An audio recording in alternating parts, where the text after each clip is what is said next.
Hello दोस्तों, नमस्कार। स्वागत है आप लोगों का मेरी एक नई वीडियो में। तो दोस्तों, आज की वीडियो की शुरुआत मैं कर रही हूँ मॉर्निंग के 8 बजे से। और दोस्तों, कल ना हमारी दीदी की बहुत ज़्यादा तबीयत ख़राब हो गई थी, जैसा आप लोगों ने देखा होगा वीडियो में। तो ऐसी तबीयत ख़राब ना दीदी की बहुत बार हो जा रही है। तो कल वंशु के पापा, जिया जी और मम्मी लेके गए थे दीदी को हॉस्पिटल। तो दोस्तों, वहाँ पर ना डॉक्टरों ने बहुत बड़ी बात बोल दी है, और जिसको सुन के ना सच में बहुत ज़्यादा टेंशन भी हो रही है, घबराहट हो रही है कि क्या होगा आगे को। डॉक्टरों ने बोला है कि दीदी की जो पित्त की थैली में पथरी है वो बहुत ज़्यादा बढ़ गई है, 19-20 mm की हो गई है। तो उसको ना जल्दी से जल्दी निकालो, और उसी के वजह से इतनी सारी दिक्कतें हो रही हैं। और अगर वो पथरी नहीं निकली ना तो पित्त की थैली के फटने का भी खतरा है।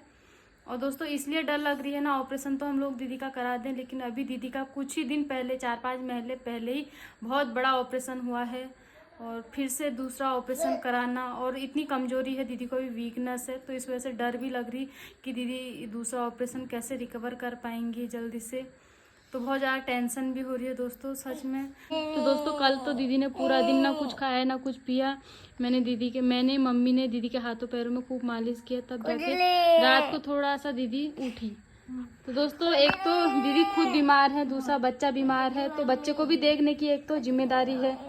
ऊपर से रात रात दीदी सो नहीं पाती हैं, इतनी टेंशन है लाइफ में।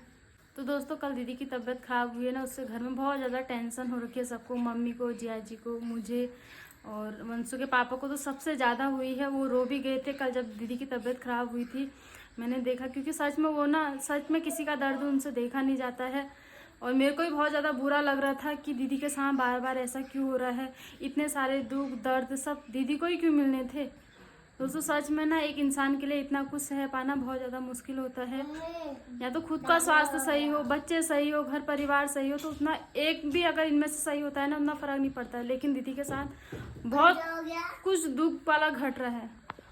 तो दोस्तों, अभी बच्चे के पैरों में बहुत ज़्यादा खुजली हो गई, रात भर ये बच्चा सोता नहीं है, और इसकी भी टेंशन है कहीं ना कहीं दीदी को। दोस्तों, होता है ना, बच्चों का दुख दर्द सच में माँ बापों से नहीं देखा जाता। तो एक तो खुद बीमार हैं, ऊपर से बच्चे की टेंशन, जिया जी की टेंशन। तो दोस्तों, फाइनेंशियली, मेंटली, फिजिकली सभी तरह से अभी दीदी बहुत ज़्यादा परेशान है। तो दोस्तों, ऐसे मैं नहीं चाहती हूँ कि दीदी अभी हम लोगों से दूर रहे। दीदी ने बीच में सोचा था कि मैं चले जाऊँगी अपने ससुराल गोलापाल, लेकिन हम लोग ना इसी वजह से डर रहे हैं। अगर दीदी चले गए ना तो वहाँ पर दिक्कत हो जाएगी, क्योंकि वहाँ पर सच में कोई केयर करने वाला नहीं है दीदी का। तो हम लोग घर पे है ना, तो मैं चाहती हूँ दीदी का ऑपरेशन हो, अगर दूसरी बार भी अगर ऑपरेशन हो जाता है पथरी का, तो जब तक मेरी डिलीवरी नहीं होती मैं दीदी की केयर कर लूँगी। जहाँ से मेरी डिलीवरी हो जाएगी ना, तो फिर दिक्कत हो जाएगी। तो मैं चाहती हूँ जल्दी से जल्दी दीदी का ऑपरेशन हो जाए। तो दोस्तों, अभी वंशु के पापा भी यहाँ पर आ गए हैं, और कल ये भी बहुत ज़्यादा टेंशन में थे। जब ये टेंशन में होते हैं ना, नहीं कुछ खाते हैं पीते हैं, सो जाते हैं। एक तो इनको, मुझे पता, बहुत चीज़ों की टेंशन होती है कि कैसे मैनेज होगा, क्या होगा, घर में इतनी परेशानियाँ हैं, करना पड़ेगा। तो क्या करते हो फिर? पहले ऑपरेशन करवाना पड़ेगा दीदी का। पहले दिखा लाते हैं डॉक्टर को, हाँ। फिर अल्ट्रासाउंड के लिए बोलेंगे डॉक्टर, उसके बाद फिर होगा, फिर डॉक्टर बताएंगे कि क्या करना है, कैसे करना है। तो दोस्तों, आप लोगों को एक बात बताऊं, हमारे घर में ना सब, मतलब लगभग सभी के ऑपरेशन हो चुके हैं, और ऑपरेशन के बाद कितनी सारी दिक्कतें आती हैं ये तो वही इंसान जानता है जिसका एक बार पेट कट चुका होता है। कुछ टाइम पहले, 4 महीने पहले वंशु के पापा का भी ऑपरेशन हुआ है, इनकी पथरी निकली है। दीदी का इतना बड़ा ऑपरेशन हुआ है। यूट्रस निकलना भी दोस्तों एक नॉर्मल बात नहीं है, एक औरत के लिए जितना कुछ झेलती है ना वो ही जानती है। अब ऊपर से दूसरा ऑपरेशन पथरी का है।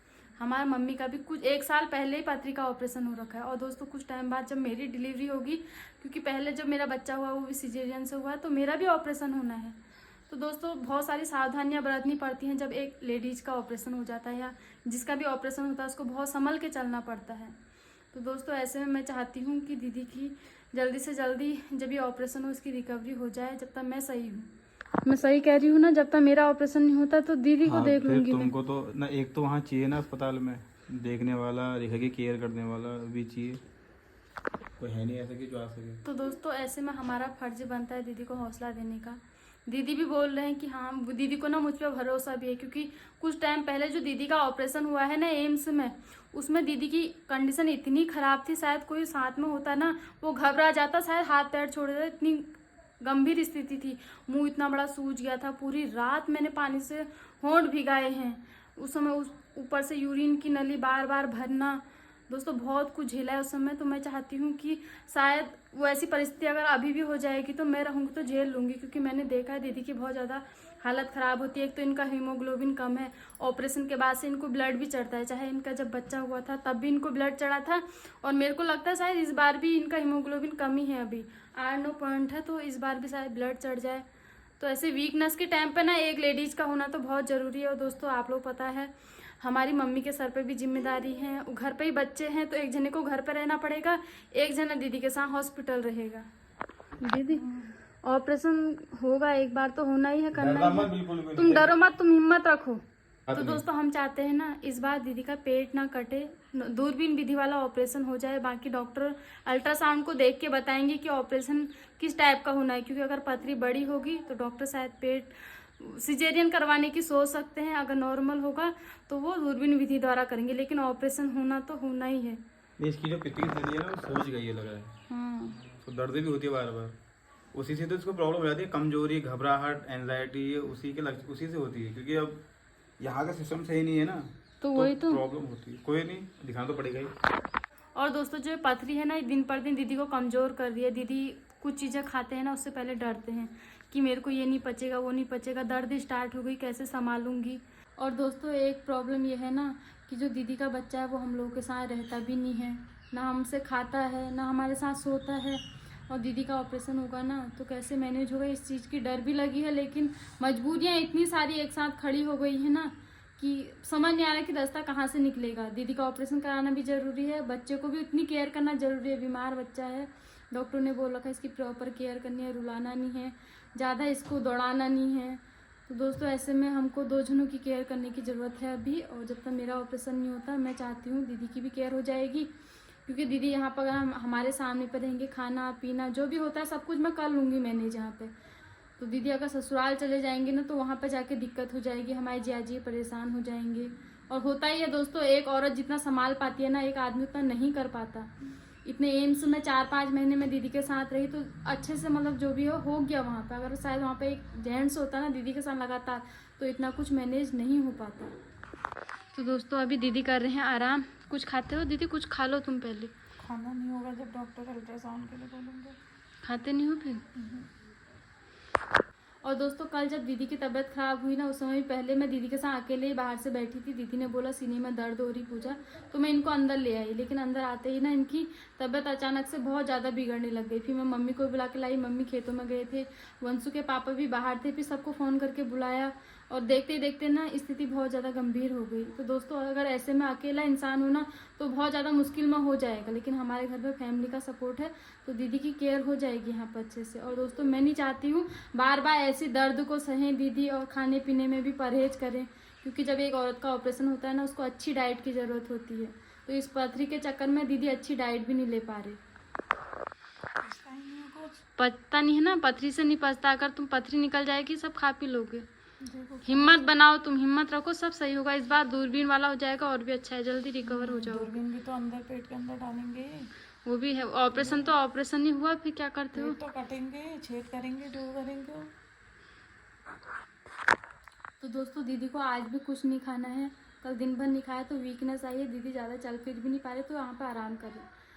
तो दोस्तों मैं तो यही चाहती हूँ भगवान करे सब कुछ सही हो जाए, स्वस्थ हो जाए हमारी दीदी, सब कुछ जो चीज़ें चल रही है ना ये सब नॉर्मल हो जाए।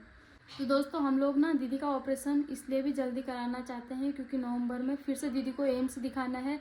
तो इन 2 महीनों के बीच में ना दीदी थोड़ा रिकवर हो जाएंगी, दिल्ली जाने तक हो जाएंगी, वरना अगर फिर दिल्ली भी नहीं जा पाएंगे फिर दिक्कत हो जाएगी। तो चाहते हैं हम इन 2 महीनों में दीदी सही हो जाए, ऑपरेशन हो जाए, भगवान सब सही करे, दीदी स्वस्थ हो जाए। तो दोस्तों जब मैंने शुरू से वीडियो डाली है ना दीदी की तो बहुत सारे लोग हमसे जुड़े हैं, आशीर्वाद देते हैं, दुआएं देते हैं। तो उनका मैं तहे दिल से धन्यवाद करती हूँ कि उन्होंने इतना सारा कुछ हमारे लिए किया। और अभी भी परेशानियां हैं दोस्तों, ज़िंदगी में परेशानियां तो दुख दर्द तो लगे हैं, लेकिन भगवान इनको सहने की शक्ति भी दे, मैं तो यही कहती हूँ। तो दोस्तों इस वीडियो को भी यहीं पे एंड करती हूँ और उम्मीद करती हूँ दोस्तों आप लोग एक बार फिर से दुआ कर देना कि दीदी इस बीमारी से भी जल्दी से जल्दी लड़के ठीक हो जाएं। और फिर मिलती हूँ आपको नेक्स्ट वीडियो में, तब तक के लिए बाय। जय देवभूमि उत्तराखंड।